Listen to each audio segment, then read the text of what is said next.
Happy Republic day বন্ধুরা। আজকে একদম নিরামিষ লাউ দিয়ে পাঁপড়ের তরকারি রেসিপি রেডি করে নিয়েছি। খেতে কিন্তু অসাধারণ হয়েছে। অতি অবশ্যই বাড়িতে এইভাবে একবার ট্রাই করবেন। নমস্কার বন্ধুরা, টেস্টি অ্যান্ড ওয়ান বাইট চ্যানেলে আপনাদের স্বাগত। বন্ধুরা কেমন আছেন? আশা করি বন্ধুরা ভালো আছেন। আজকে যে রেসিপিটা নিয়ে আমি হাজির হয়েছি, লাউ দিয়ে পাঁপড়ের তরকারি রেসিপি। একদম এটা নিরামিষ রেসিপি, খেতেও কিন্তু অসাধারণ লাগে।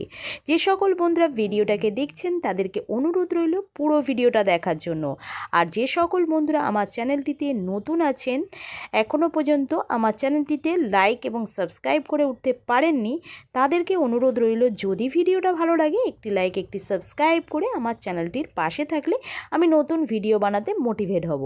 তো এখানে আমি লাউটা কেটে নিলাম, আর এখানে আমি পাঁপড়গুলোকে এইভাবে চারকোনা করে ছোট ছোট করে কেটে নিয়েছি। আর তেল দিয়ে দিয়েছি, সাদা তেল দিয়ে পাঁপড়গুলোকে কিন্তু এক এক করে আমি ভেজে নিচ্ছি। একদমই ছোট ছোট টুকরো করে কিন্তু পাঁপড়গুলোকে আমি কেটে নিয়েছি। দেখুন, সব পাঁপড়গুলো এই একইভাবে আমি ভেজে নেব। ওই কড়াইতেই দিয়ে দিলাম দুটো শুকনো লঙ্কা, আর দিয়ে দিলাম একটা তেজপাতা ভেঙে, আর তার সঙ্গে আমি দিয়ে দিলাম প্রায় 1.5 চা চামচ মতো গোটা জিরে দিয়ে নাড়াচাড়া করে নিয়ে আলু কেটে রেখেছিলাম ডুমো ডুমো করে একখানা মতো, সেই আলুটা আমি এর মধ্যে দিয়ে ভালো করে নাড়াচাড়া করে নিয়ে এবারে আমি যে লাউগুলোকে ডুমো ডুমো করে কেটে রেখেছিলাম সেগুলোকেই এর মধ্যে দিয়ে ভালো করে নাড়াচাড়া করে নিলাম। এখানে দিয়ে দিলাম 1 চা চামচ হলুদ গুঁড়ো, আর দিয়ে দিলাম স্বাদ অনুযায়ী লবণ। আমার চামচটা কিন্তু ছোট আছে। আর এখানে দিয়ে দিলাম 1 চামচ মতো গ্রেট করে রাখা আদা দিয়ে ভালো করে নাড়াচাড়া করে 1/2 চা চামচ জিরে গুঁড়ো, 1/2 চা চামচ ধনিয়া গুঁড়ো, 1 চা চামচ ঝাল লঙ্কার গুঁড়ো দিয়ে ভালো করে নাড়াচাড়া করে নিলাম।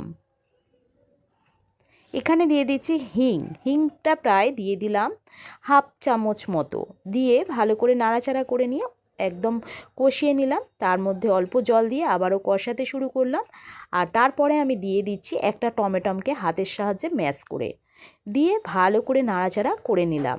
করে নিয়ে মশলাটাকে কষাচ্ছি, আর তার সঙ্গেই দিয়ে দিলাম প্রায় 5খানা মতো কাঁচা লঙ্কা দিয়ে ভেঙে দিয়ে ভালো করে নাড়াচাড়া করে নিয়ে এবারে জল দিয়ে ভালো করে কষিয়ে নিয়ে আবারও আমি এর মধ্যে জল অ্যাড করে দিলাম, দিয়ে ঢাকা দিয়ে দিলাম। আলু আর লাউ সিদ্ধ হয়ে গেলে আমি অল্প পরিমাণে চিনি অ্যাড করে নাড়াচাড়া করে নিয়ে পাঁপড়গুলোকে এর মধ্যে আমি দিয়ে দিলাম। দিয়ে আবারও আমি হালকাভাবে একদম নাড়াচাড়া করে নেব। খুবই আলতোভাবে নাড়াচাড়া করে নিতে হবে যাতে পাঁপড়গুলো ভেঙে না যায়। এইভাবে ভালো করে নাড়াচাড়া করে নিয়ে আমি আবারও এটাকে কিছুক্ষণের জন্য ঢাকা দিয়ে দেব।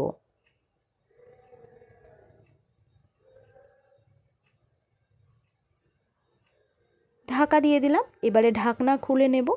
ঢাকনা খুলে দেখা গেল পুরোপুরি মানে যে জলজলে ভাবটা ছিল শুকনো হয়ে গেছে। ফ্লেমটাকে অফ করে নিয়ে আমি কিন্তু একটা বোলের মধ্যে তুলে নিলাম।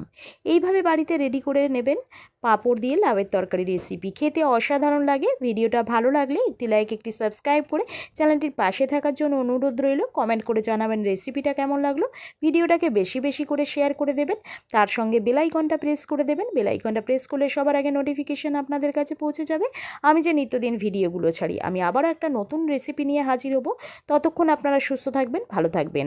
আজকের মতো এইটুকানি। ধন্যবাদ বন্ধুরা।